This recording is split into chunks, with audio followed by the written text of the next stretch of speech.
60% եւ ավել ընտրությունների ժամանակ Փաշինյանը իսկապես բարձրել է։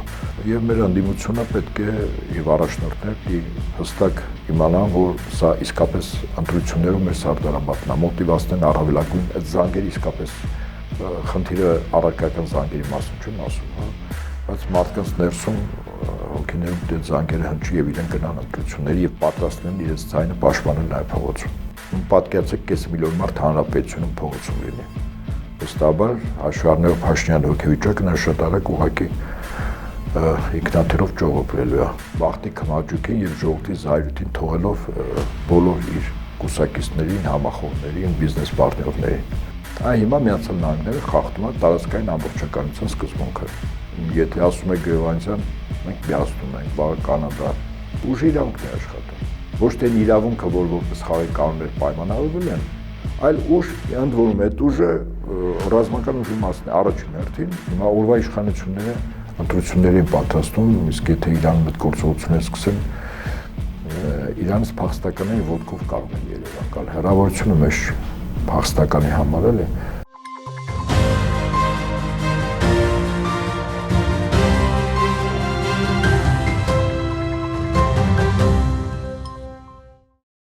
Բարև ձեզ, այսօր Փաստ-Ինֆոյի հյուրը ռազմական փորձագետ, Պահեստազորի գնդապետ Հայկ Նահապետյանն է։ Բարև ձեզ, պարոն Նահապետյան, շնորհակալ եմ հրավերն ընդունելու համար։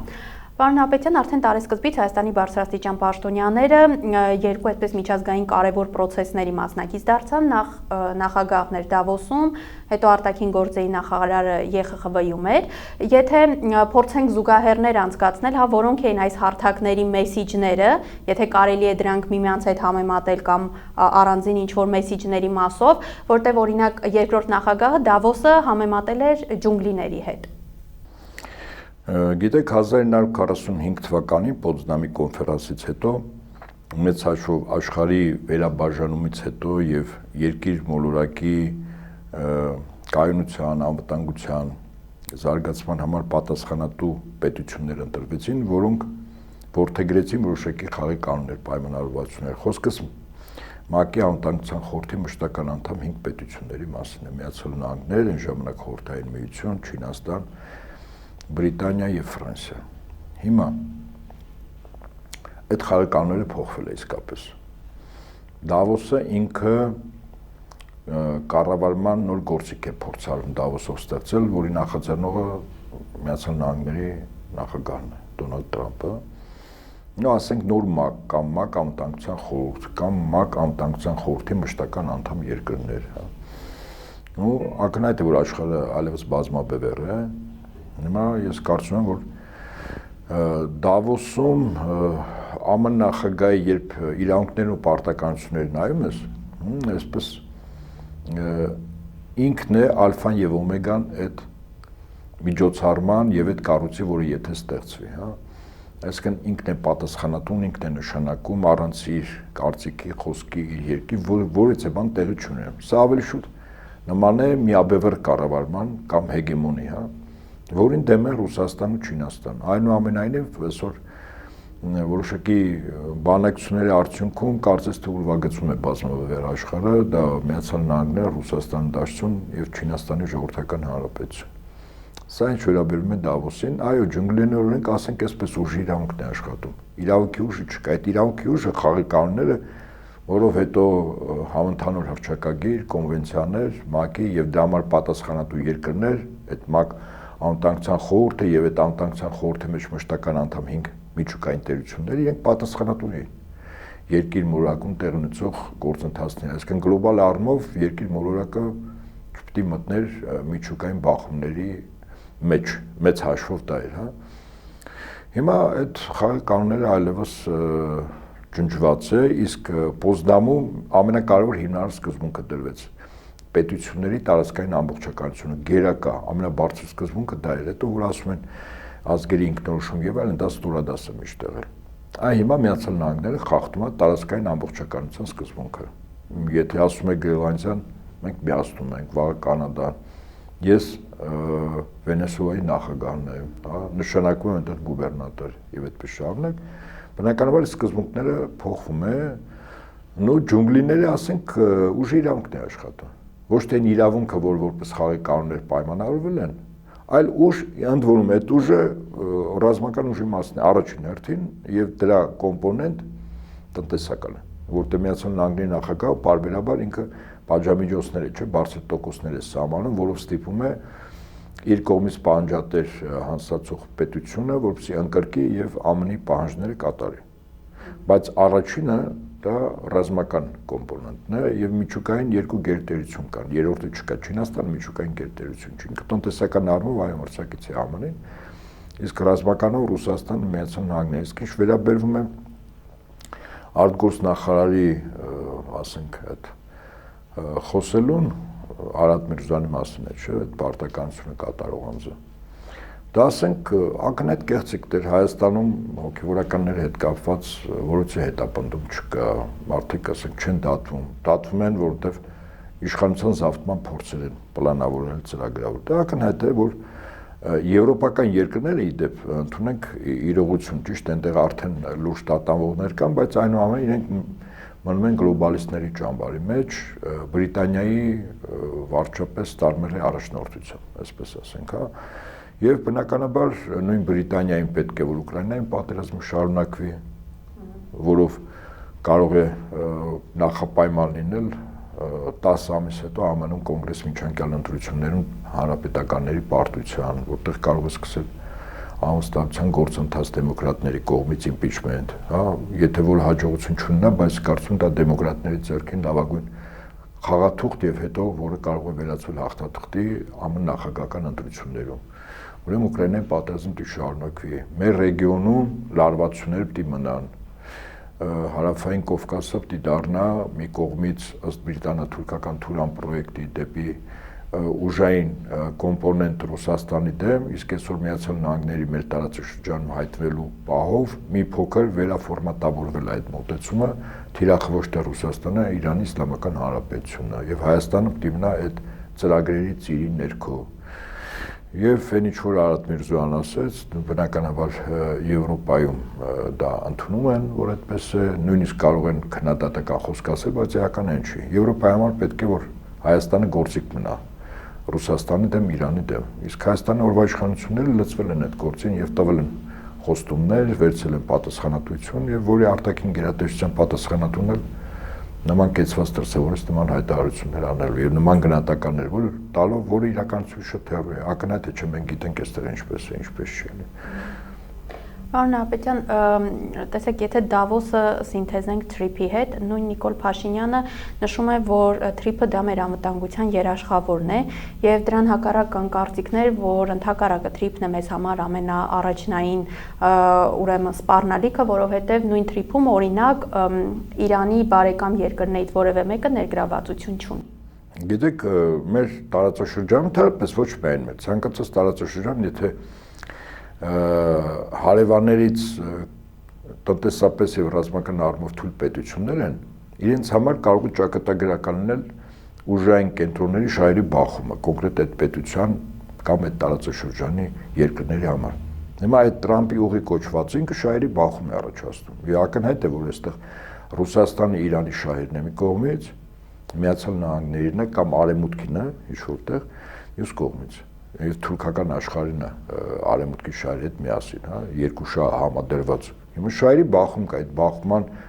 գիզակետերից մեկը Հայաստանն է, Հայաստանի հարավն է։ Հիմա դա ոնց կարող է անվտանգության երաշխիք լինել։ Իդեպ նրանք ովքեր որ Միացյալ Նահանգների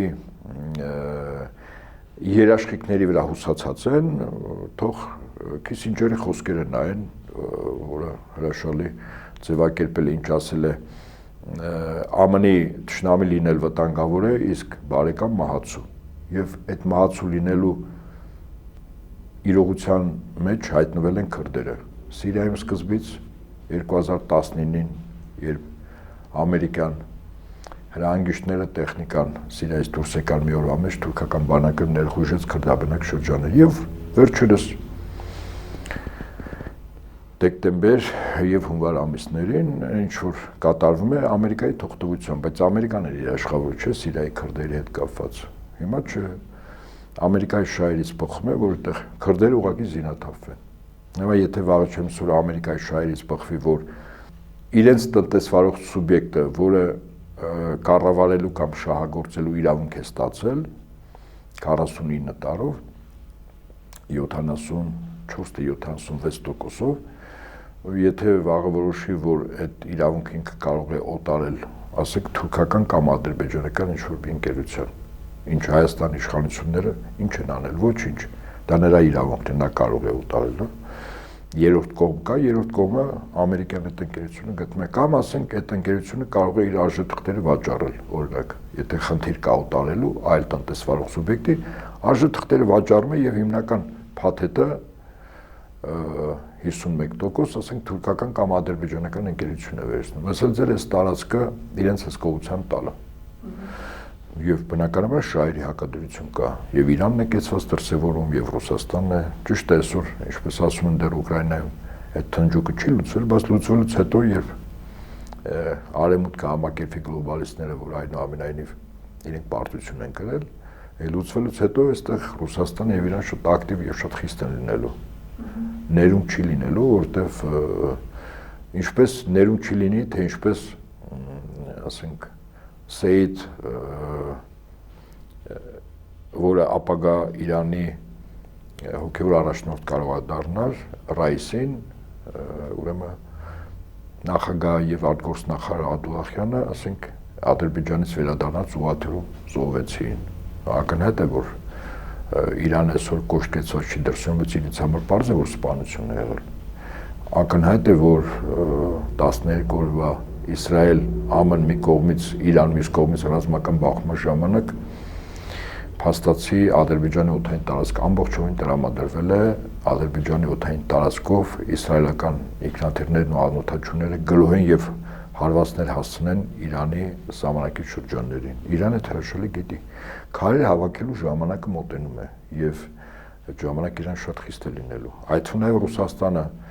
շատ խիստ է լինելու բոլոր այն պետությունների հանդեպ, ովքեր Ուկրաինային գործնականում եւ առարկապես օգնել են, այդ թվում նաեւ ռազմատեխնիկական համագործակցությամբ։ Իդեպ դրա մեջ մտնում է նաեւ Ադրբեջանը, դրա մեջ մտնում է նաեւ Թուրքիան։ Ուղղակի այսօր դա երկրորդական հարց է, առաջնային հարցը ճակատամարտը, ինչպես ասում են Ռայխստագի գրավելը։ Դրանից արդյունքում Ռայխստագ գրավեցին բնականաբար այս Ուկրաինային օգնող պետությունների վրա Ռուսաստանը լծակներ ունի, ճնշումները կօգտագործի, ինչպես նաեւ Իրանը կօգտագործի Ադրբեջանի, ես չեմ ասում Իրանը հիշաչար է, բայց շատ բնական է, որ Իրանը պահը գալու է դա անելու է։ Պարոն Նահապետյան, ԵԽԽՎ-ում անդրադարձ կատարվեց նաև Հայաստանի ներքաղաքական իրադրությանը եւ այնտեղ հարց բարձրացվեց օրինակ հոգեվորականների այսպես կոչված իշխանափոխության կոչերի մասով եւ բանաձև ընդունվեց, հարց է առաջանում, այդ ինչ բանաձև էր եւ ինչու այդ բանաձևը ընդունվեց ԵԽԽՎ-ում, միթե դա այն կարևոր եւ գլոբալ հարցն էր, որի շուրջ պետք է բանաձև ընդունվեր։ Եկեք այսպես նայենք, հա, հիմա Եվրամիությունը ինքը գլոբալիստների կառույց է, վերպետական կառույց է, որի խնդիրը հետխորհրդային տարածքի բոլոր հանրապետություններում ստեղծել մի վիճակ, որով այդ հանրապետությունները կօգտագործեն Ռուսաստանի դեմ։ Նպատակը սա է։ Այսինքն Հայաստան լինի, Ադրբեջան լինի, Վրաստան անգամ լինի, Վրաստան 2008-ին օգտագործվեց, չէ, եթե հիշում եք, Հարավային Օսեթիայի վրա հարձակումով։ Եվ այդ առումով գործիք է։ Ադրբեջանը, որքան էլ Ադրբեջանի նախագահն իրեն շատ հոխորտ պահի, պատերազմ հաղթած ինքը միևնույն է գործիք։ Այսինքն նվազագույնը Թուրքիայի եւ Բրիտանիայի։ Իսկ Եվրամիությունը ինքը գործիք է գլոբալիստների կենտրոններից մեկի, Բրիտանիայի համար։ Եվ ինչ հանձնարարական որ իջնում են Եվրամիության համապատասխան կառույցները, Եվրախորհրդան լինի, հա, մարդու իրավունքների պաշտպանության կառույցները, այդ հանձնարարականները կատարում են։ Այն այլանդակությունները, որ այս վերջերս համապետական ընտրություններ Մոլդովայում կատարեցին։ Դուք պատկերացնում եք 300,000 ընտրողի համար 2 ընտրատեղամաս Ռուսաստանում։ Բա մարդու իրավունքներից էին խոսում, բայց 300, ընդ որում տպել են 20,000 քվեաթերթիկ։ 300,000 ընտրող կա։ Այսինքն իրենց համար էական չի, թե դու ինչ խաղի կանոններով ես։ Էականն է, որ իրենք գնահատում են, որտի հաղթել։ Հաղթելու համար ցանկացած բանաձև, ցանկացած քայլ, ցանկացած գործողություն, եթե բերում է հաղթանակ, իրենք դիմելու են։ Լավ կլինի, որ ընդհանուր խաղի կանոններով, եթե ընդհանուր խաղի կանոններով չեն հաղթում, չեն շանկ, որ ինքը ասում են, չէ, քանի որ ես չեմ հաղթելու, դու հաղթի, խա, չէ, ասում են, ես խաղի կանոն եմ փոխում։ Եվ հավասիկ են ինչ որ ԵԽԽՎ-ում կատարեց եւ Արադ Միրզոյանի, ասենք այդ իրականությունից հեռու ելույթ։ Ինչ կապ ունի մեր իրականությունը Արադ Միրզյանի ելույթի հետ, հա։ Այնտեղ հրաշալի գիտեն, այդ երկրները ունեն հետախուզություններ։ Գոնե նվազագույնը Եվրամիության գրասենյակ կա, չէ՞, այդ աշխատակիցները մեծ մաս հետախույզներ են։ Եվ դիվանագիտական կորպուսի աշխատողների ճնշող մեծամասնություն հետախույզներ են։ Էլ չեմ ասում լրատվամիջոցներ, վերլուծական կենտրոններ, որոնք հիմնականում սպասարկում են հետախուզական կառույցներին։ Սոցհարցումների առույցի բաժինը, որը չի հրապարակվում, դրանք հետախուզական կառույցների տեղեկատվական աղբյուրներ են։ Այսինքն Եվրամիությունը հրաշալի գիտես թե ինչ է կատարում։ Իմանալով հանդերձ, եթե ինչպես ասում են, աչքի փակում։ Նույնիսկ ձևի համար կարող է աչք չփակել խիստ քննադատական շեշտադրումներով Հայաստանին ինչ-որ զգաստության, զգոնության կոչ հրապարակավ, բայց տակից ասել, այն գումարը, որ խոստացել ենք, 2 միլիոն կտանք, ավելին կանենք, այստեղ դուք չպետք է պարտվեք, որտեղ դուք մեզ համար կարևոր եք, ասենք այսպես։ Եվ նույնիսկ որից է հայտարարություն լինի դա քննադատական թե գովասանքի, այդ հայտարարություններն պետք չի այդպես լուրջ նայել, էլի։ Պարոն Նահապետյան, այդ դեպքում կարող ենք ենթադրել, որ հունիսյան ընտրությունները Հայաստանում վերածվելու են Արևմուտքի եւ Ռուսաստանի միջև հիբրիդային պատերազմի հարթակի։ Ես կարծում եմ, որ ըստ վերջերս Տրամպը մի միտք ասեց, որը ասենք այսպես էլի գլոբալիստական շրջանակներին որոշակի ցնցումներ պարգևեց, այդ թվում նաև Հայաստանում, որտեղ Հայաստանում իշխանությունը գլոբալիստների կողմից բերված իշխանություն է Փաշինյանը։ Երբ ասեց Կովկասը Պուտինի տարածքն է, սեփականության իրավունքի մասին չէր ասում էր ազդեցություն, չէ՞, առաջին հերթին քաղաքական եւ անվտանգային։ Տնտեսական առումով սկզբունքորեն Ռուսաստան դեմ չի, որ այստեղ Միացյալ Նահանգները ներկա լինի։ Դեմ չի, որ անգամ Ուկրաինայում ներկա լինի, հանքարդյունաբերությամբ, տեխնոլոգիաների կիրառմամբ, բայց եթե ուշադրություն դարձեք, փաստացի Միացյալ Նահանգները գտնում է, որ քաղաքական եւ անվտանգային առումով Եվրասիական տարածաշրջանը իր ազդեցության տարածքը չի։ Ինքը կարող է տնտեսական առումով փորձել ինչ-որ բաներ անել։ Անկամ Իրանը իր համար խնդիր չի։ Իսրայելի համար այո, խնդիր է։ Նաեւ գոյութենական խնդիր է, նաեւ գաղափարական խնդիր է, հա, այսպես ասենք։ Եվ Իսրայելն է մոտիվացված, որ Իրանում իշխանափոխություն լինի։ Եվ այստեղ շահերը համընկնում են ԱՄՆ-ի հետ, որտեղ ԱՄՆ-ին էլ պետք է, որպեսզի այն 1 տրիլիոն դոլարի պայմանագիրը, որ կնքվել էր Իրանի եւ Չինաստանի միջև նավթի վաճառքի, դա ասենք չեղարկվի։ ԱՄՆ-ի համար կարևորը Չինաստանի տնտեսությունը թուլացնելը, ցնկի բերելը, որտեղ արդեն աշխարհի ազդեցությունը ոչ թե կբաժանվի 3 տերության, այլ 2-ի Ռուսաստան, ԱՄՆ, եւ հետեւաբար այդտեղ շահերի համադրում կա Իսրայելի եւ Միացյալ Նահանգների։ Հիմա այստեղ մեր տարածաշրջանում շահերի համադրում կա։ Ակնհայտ է գլոբալիստները փորձում են իրենց իշխանությունը այստեղ պահել, այդ թվում նաեւ Ադրբեջանում, այսինքն Հարավային Կովկաս իրենց համար լուրջ պլացդարմ է, վաղը, եթե Ռուսաստանի նկատմամբ ռազմական գործողություններ սկսեն Հարավային Կովկասի եւ Կենտրոնական Ասիայի պետություններից, դա Ռուսաստանը բավական լուրջ խնդիր է։ Ոչ այդքան Հարավային Կովկասը, որքան Կենտրոնական Ասիայի կամ Միջինասիական Հանրապետությունը, օրինակ Ղազախստան։ Դա Ռուսաստանի համար մահացու արված կարող է լինել 7600 կիլոմետր անպաշտպան սահման, որից 6000-ը ցամաքային աշխարհում ամենաերկար երկու պետությունների միջև ցամաքային սահմանը։ Պատկերացնում եք, եթե ռազմական գործողություն ռուս-ուկրաինական շփման գիծը, որտեղ ռազմական գործողություն են գրում, մոտ 2000 է։ Հիմա պատկերացրեք 3 անգամ ավելին եւ զորք չկա։ Պատկերացնում եք ինչքան զորք է տեղ լինի, եթե թուրքական աշխարհը Բրիտանիան կարողացան Թուրքիայից, Լիբիայից, Սիրիայից, Պակիստանից, Աֆղանստանից, այդպես ահաբեկիչներ, Ադրբեջանից բերել դեպի Ղազախստան։ Մի անգամ փորձարվեց, եթե հիշում եք, պետական հեղաշրջման, բուն նպատակը ո՞րն էր։ Ղազախստան լրջագույն օջախ դարձնել Ռուսաստանի համար։ Եթե մինչ այդ բրիտանական կայսրության համար Աքիլեսյան գարշապարը, որով իրենք միշտ խոցում են Ռուսաստանի համար Կովկասներ, հիմա Միջին Ասիան է, կոնկրետ Ղազախստանը։ Ուստի եւ Հարավային Կովկասն էլ դիրակատարում ունի, դրա համար այս ընտրությունների նախաշեմին իհարկե շահերի լրջագույն բախում կա եւ Ռուսաստանի համար էլ միևնույն չի։ Այստեղ ասենք սա է մնալու թե կլինի կոնկրետ իշխանափոխություն։ Բայց ինչպես ասում են, գնդակը առաջներթին մեր երկրի քաղաքացիներ, մեր ժողովրդի դաշտում են, այսինքն իրենց ընտրությունն է, իրենց պայքարն է վերջին հաշվով։ Հա, նրանք շահագրգիռ են, օգնում են։ Եվրամիությունը օգնում է Փաշինյանին, Թուրքիան օգնում է Փաշինյանին, Ադրբեջանը օգնում է Փաշինյանին, Միացյալ Նահանգները օգնում է Փաշինյանին, Ռուսաստանը Իրանը դեմ է, Չինաստանը դեմ է, բայց վերջին հաշվով գետնի վրա պայքար գնում է գործող իշխանության եւ ընդդիմության կամ մեր ժողովրդի միջեւ է։ Ժողովրդի ընտրությունն է, եթե ժողովրդի իսկապես վտանգը առարկապես զգաց, ցավոք սրտի մենք այդպեսին բաստողում արեցինք, Արցախ կորցրեցինք, որտեղ վտանգի գնահատումը համարժեք չէր իրողություններին եւ դրա համար մենք կորցրեցինք։ Հիմա նույնը այստեղ է, ես չեմ բացառում, որ անգամ մենք պետականություն կորցնենք, տարածքներ կորցնենք, առանց որ Իրանն է թիրախում հիմա Միացյալ Նահանգների, ես չեմ բացառում, որ Իրանը շրջափակված լինելով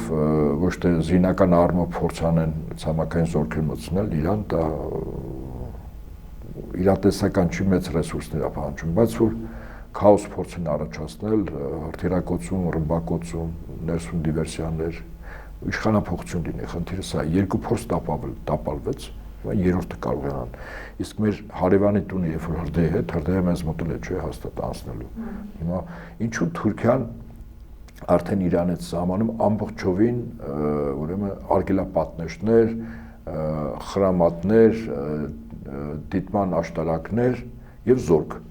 Ինչու է փակել։ Անվտանգության խորհրդի երկու նիստ 3 օր առաջ, դե 4 օր առաջ արտգործնախարարության ներկայացուցիչ եւ ներկայացուցիչները արտաքին հետախուզության ներկայացուցիչները մասնակցեցին Թուրքիայի օրենսդիր մարմնում փակ քննարկման ներկայացնելու իրավիճակը։ Ավելին Թուրքիան թույլ չի տա, որ Իրանից 100,000-ավոր, եթե ոչ միլիոնավոր փախստական հետ Իրանում գործողություններ արևմուտքը սկսեց Միացյալ Նահանգները կան Թուրքիա։ Ադրբեջան չեն կարող գնալ, որտեղ փակ է։ Չկա Արաքսն է Սարածե կամ Արաքսուտ չեն անցնում Հայաստան։ Հիմա օրվա իշխանությունները ընտրությունների են պատրաստում, իսկ եթե Իրանում այդ գործողությունները սկսեն, Իրանից փախստականները ոտքով կարող են Երևան գալ։ Հեռավորությունը մեծ փախստականի համար էլ է, իսկ մեզ մոտ այդ իրավիճակը համարժեք չի գնահատվում։ Անվտանգության խորհրդի նիստ, լսումներ, հանրային կարծիքի ձևավորում չկա նման բան։ Այսինքն հարվածը կարող է գալ, վտանգը գալ, մենք ստանանք եւ արթնանանք այն ժամանակ, երբ որ արդեն այդ սպառնալիքը քո տուն է մտել։ Այմ այդ վիճակն է, ցավոք սրտի։ Հա, ընտրություն։ Օրվա իշխանությունները, ասենք, գիտեք, ասենք, իրենք կարող են, ասենք, մի քանի ընտանիք ուղղակի այդ ֆորս մաժոր վիճակներում որ տեսնեն այլևս հնարավոր չի կորցնելու են, ուղղակի այստեղից ճողոպրելու են։ Բայց այն մնացածները հարյուրներ, հազարները, որոնք այսօր սպասարկում են այդ իշխանությունները, իրենք իրենց ընտանիքներով մնալու են, չէ, Հայաստանում, չեն հասցնի գնալ։ Հիմա ժողովրդի այդ զայրույթը, այդ կորուստներ, ցավ, զրկանք, արյուն եւ այլն, մարդիկ պարպելու են այդ իշխանության այս կամ այն դրամաչափի պաշտոնատար անձանց կամ ներկայացուցիչների վրա, այնպես որ իրենք ավելի լավ մտածեն, թե ինչպես պետք է սխալ քայլեր չանեն։ Իսկ օրվա իշխանությունները, ասենք, մի քանի ընտանիք հակ ճողոպր ինչ է եղել։ Դա ոչ առաջին, ոչ էլ վերջին դեպքն է, խոսքս միայն Հայաստանի մասին չի, շատ երկրներում այդպես էլ եղել է վերջին պահին ուղղակի ինքնաթիռներ նստել եւ իրենց, այսպես ասած, պայստային օդանավականներ ինչ որ երկրներում արդեն գնված տներ, առանձնատներ, բիզնես բան կա։ Իհարկե հետո եթե նորմալ վիճակ է լինում, այդ բոլորին օրենքի շրջանակներում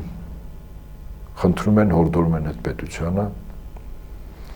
որ արտահանձնեն։ Եվ արտահանձնելուց հետո էլ այստեղ թող մտածեն, թե ինչ ճակատագիր է սպասում իրենց ու ընտանիքի անդամներին։ Մեր ժողովուրդը գոյութենական վտանգի առաջ է կանգնած։ Ես գույները չեմ խտացնում, հունիս ամսի ընտրությունների համապետական ես նույնականացնում եմ 18 մայիսի Սարդարապետի հետ։ Դա լինելիության խնդիր է։ Այնտեղ էլ Սարդարապետում էլ մեր ֆիզիկապես այս տարածքում մենք կլինենք, թե չենք լինել։ Հաղթական տոնեցինք, այստեղ միայն հայ ժողովրդին է, չի այդտեղ ռուս կադրային սպաները շատ էական դերակատարում այդ ճակատամարտն ունեցան, բայց Շաբարանում երկու շեյխերի Ջահանգիր աղայի եւ Օսուբեի եզդիական ջոկատներ, հեծյալ ջոկատները վճռական որոշում այդ հաղթանակը կերտելու դրոյի, ինչպես ասում են, մտահղացում իրականացնելու հիմնական հարվածային ուժը իրենք են։ Հիմա եկել է ընտրությունները որոշում, արյուն չի թափվում այս պահին, հա, թուրքը եւ ադրբեջանցին չեն եկել մեր տունը, բայց այս պարտությունը ինքնին մենք բացում ենք, ուղղակիորեն բացելու ենք Թուրքիայի եւ Ադրբեջանի առաջ մեր դռները, այդ 300,000 փաստականը վաղը 1 միլիոն է դառնալու, դու պարտավորվելու ես իրենց, ինչպես ասում են, տրամադրել, եւ որի մասին անթակույց Ֆիդանը ասաց վերջերս Թուրքիայի ապագա երկրի ղեկավարներից մեկը, եթե ոչ իրական ղեկավարը, որտեղ արտաքին հետախուզությունն է, որ Թուրքիային վերջին 10-15 տարում բավական լուրջ նվաճումներ է հասցրել, կոնկրետ այդ անձի շնորհիվ, երբ քաղաքական կուրսը ինքը պաշտպանեց, թեև գնահատականները իբր ինքը Փաշինյանն է, այդպես չի, Փաշինյանը չի, Փաշինյանը տեղը ուզում է իր համար քաղաքական կուրսն է, բայց Փաշինյանի բավ ինքը դեղին քարտ կարմիր շրջանակով ցույց տվեց, ասեց մի քանի հարցեր կա, որ դի լուծվի, այսինքն Փաշինյանը ինչ-որ բաներ է խոստացել, Ադրբեջանը չի անում, որը իր համար կարող է ճակատագրական լինել Փաշինյանի համար։ Բայց Փաշինյանը թող ինքը մտածի իր թիմի մասին, մեր ժողովուրդն էլ մեր երկրի, մեր պետականության մասին, այնպես որ ծանրորեն սպասում, զինվենք համբերությամբ եւ հասկանանք, որ այդ սպառնալիքները չեզոքացնելու համար իսկապես շատ ավելի լուրջ պետք է ամեն ինչին նայել, քան մտածել, որ սա հերթական ընտրություն է, սա հերթական ընտրություն չի, հերթականը շատ են եղել։ Եվ վերջում պարոն Նահապետյան, այ ընտրությունների մասով ինչ կանխատեսումներ կան, որովհետև հիմա շատ է քննարկվում, որ օրինակ ընդդիմությունը բավականին լավ շանսեր ունի, եթե օրինակ դաշինքների տեսքով հանդես կա, անգամ քննարկվում է 3 կամ 4 խոշոր դաշինքների ձևավորման հարցը։ Ասեմ ձեզ, ես կարող եմ գնահատել, մոտ 3 դաշինք ընդդիմադիր լինելու է, իրական դաշինքներ, 3